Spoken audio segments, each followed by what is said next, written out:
Vivemos em uma cultura que não leva a sério os problemas de saúde mental. Há muito estigma. Algumas pessoas dizem para você simplesmente engolir, se recompor, parar de se preocupar ou que tudo é na sua cabeça. Mas eu estou aqui para te dizer que os transtornos de ansiedade são tão reais quanto o diabetes. Tudo que irei falar nesse vídeo é com base no que mais tem de respeitado dentro da ciência sobre o assunto. Nem toda ansiedade é ruim. A ansiedade é, na verdade, uma resposta física importante que ajuda a nos manter alertas. A ansiedade de curto prazo pode ajudar a melhorar nosso estado de alerta e memória. Também nos motiva diariamente. Mas, como aprendi, às vezes a ansiedade não é apenas ansiedade. Quando a ansiedade deixa de ser uma motivadora e se torna totalmente opressora, isso não é normal. Alguns anos atrás fui diagnosticado com transtorno de ansiedade generalizada. O transtorno de ansiedade generalizada é descrito pela Associação de Ansiedade e Depressão da América como uma preocupação persistente, excessiva e irrealista com as coisas do dia a dia. Basicamente,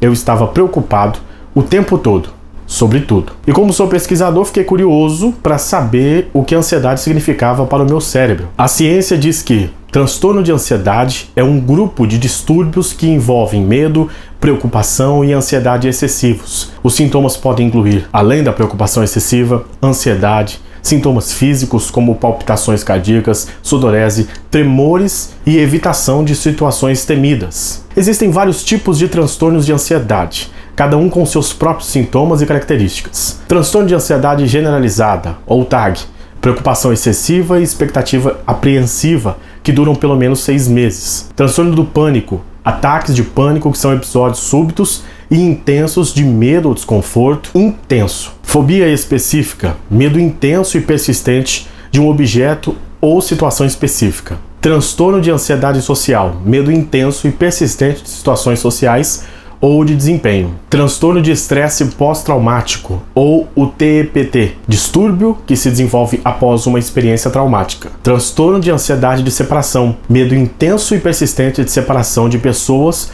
ou lugares aos quais a pessoa está apegada. A ansiedade, por vezes não levada a sério, é um problema de saúde, assim como infecção de garganta ou diabetes. Precisa ser tratada com o mesmo tipo de seriedade. Antes de podermos falarmos sobre o transtorno de ansiedade, vamos falar sobre a ansiedade em si. A ansiedade é a emoção real e normal que sentimos em uma situação estressante ou de perigo. Está relacionada ao medo, mas enquanto o medo é uma resposta a uma ameaça imediata que desaparece rapidamente, a ansiedade é uma resposta a ameaças mais incertas, que tendem a durar muito mais tempo. Tudo faz parte do sistema de detecção de ameaças, que todos os animais possuem até certo ponto para ajudar a nos proteger de predadores. A ansiedade começa na amígdala do cérebro, um par de feixes nervosos do tamanho de uma amêndoa que alerta outras áreas do cérebro para que estejam prontas para uma ação defensiva. Em seguida, o hipotálamo retransmite o sinal, desencadeando o que chamamos de resposta ao estresse em nosso corpo. Nossos músculos ficam tensos, nossa respiração e frequência cardíaca aumentam e nossa pressão arterial aumenta. Áreas do tronco cerebral entram em ação e colocam você em um estado de alerta máximo. Esta é a resposta de lutar ou fugir. Existem maneiras pelas quais a resposta de lutar ou fugir é mantida sob controle, com uma área de pensamento de nível superior, chamada de córtex pré-frontal ventromedial. Funciona assim: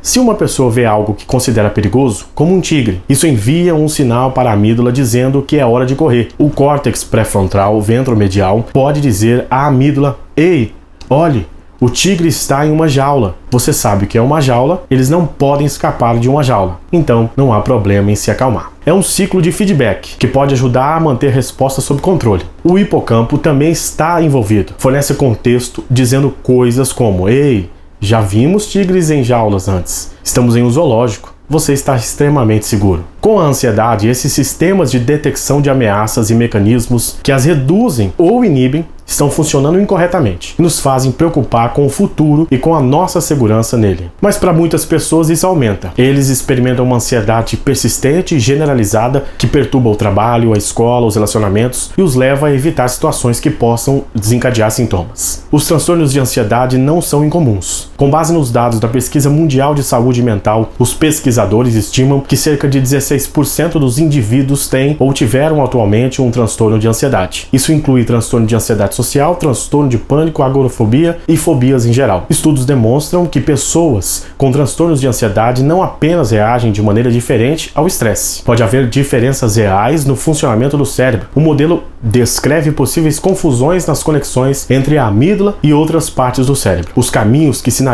ansiedade tornam-se mais fortes, e quanto mais ansiedade você tem, mais fortes os caminhos se tornam, e isso se torna um ciclo vicioso. Um dos artigos científicos mais respeitados atualmente é o The Global Burden of Anxiety Disorders: A Systematic Review and Meta-Analysis. Este artigo foi publicado em 2017 na revista The Lancet Psychiatry e é um trabalho de revisão sistemática que analisou dados de 186 estudos sobre o impacto dos transtornos de ansiedade na saúde global. Os transtornos de ansiedade são um dos principais problemas de saúde mental em todo o mundo. Em 2020, estima-se que 400 milhões de pessoas com idade entre 18 e 65 anos tenham um transtorno de ansiedade. Os transtornos de ansiedade causam uma grande carga de doença, incluindo incapacidade, sofrimento e morte prematura. Os resultados do estudo mostraram que a prevalência global de transtornos de ansiedade em adultos é de 18,1%. Os transtornos de ansiedade são mais comuns em mulheres do que em homens. A prevalência de transtornos de ansiedade varia de acordo com a idade, a região geográfica e o nível de renda. O artigo usou dados de estudos epidemiológicos publicados entre 1990 e 2022. Assim como o lobo occipital lida com a visão e o lobo temporal processa os sons, nossas respostas emocionais têm suas próprias regiões cerebrais. O sistema límbico é um conjunto complexo de estruturas nas profundezas do cérebro que incluem o hipocampo, a amígdala, o hipotálamo e o tálamo. Acredita-se que este circuito lide com a maior parte do nosso processamento emocional e o córtex pré-frontal é responsável por integrar esta informação emocional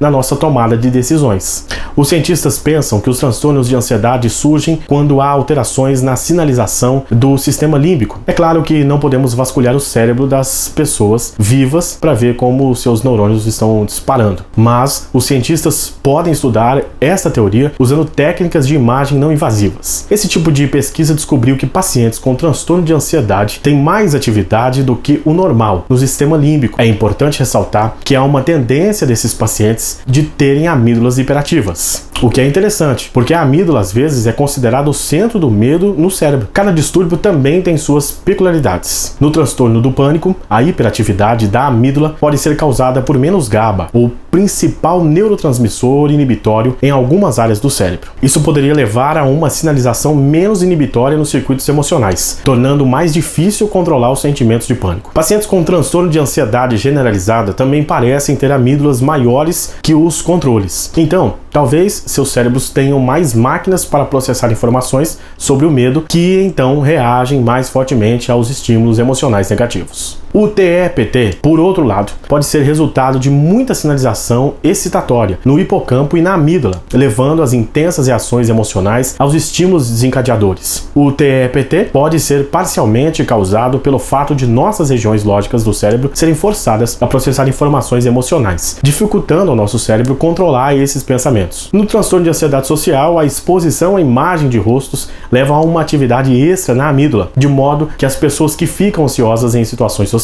processam informações sociais através de uma camada de medo, tornando esses ambientes estressantes para elas. Tal como o TEPT, isso pode ser resultado de sinalização excitatória excessiva no sistema límbico. Os pesquisadores ainda estão descobrindo muitos detalhes sobre como as diferenças no cérebro levam a essas condições. O sistema límbico tem muitas partes e há muita variação nos sintomas e gravidade de cada um desses distúrbios. Por isso, pode ser difícil separar os detalhes. Então, como tratamos os transtornos de ansiedade segundo a ciência? O tratamento padrão para os transtornos de ansiedade geralmente envolve uma combinação de terapia e medicamentos. A terapia pode ajudar a pessoa a entender e gerenciar seus sintomas de ansiedade. Os tipos de terapia usados para tratar o transtorno de ansiedade incluem terapia cognitivo-comportamental. A TCC é um tipo de terapia que ajuda a pessoa a identificar e mudar os pensamentos e comportamentos que contribuem para a ansiedade. A terapia de exposição é um tipo de terapia que ajuda a pessoa a enfrentar situações temidas de forma gradual e segura. A terapia de relaxamento ajuda a pessoa a aprender técnicas para reduzir o estresse e a ansiedade. Os medicamentos, como antidepressivos e ansiolíticos, podem ajudar a reduzir os sintomas de ansiedade. Os antidepressivos são o tipo de medicamento mais comumente usados para tratar o transtorno de ansiedade. Eles ajudam a aumentar os níveis de serotonina no cérebro, um neurotransmissor que está envolvido no humor e na ansiedade. Os ansiolíticos são medicamentos que atuam rapidamente para reduzir os sintomas de ansiedade. Eles são geralmente usados para tratar ataques de pânico ou ansiedade aguda. Os medicamentos mais comuns prescritos para o transtorno de ansiedade são os inibidores seletivos da recaptação da serotonina, ou ISRS, que também são comumente prescritos para a depressão. Esses medicamentos inibem a recaptação da serotonina, aquele neurotransmissor que a gente falou. No cérebro, sabe-se que a serotonina está envolvida na regulação do humor, do sono e do apetite.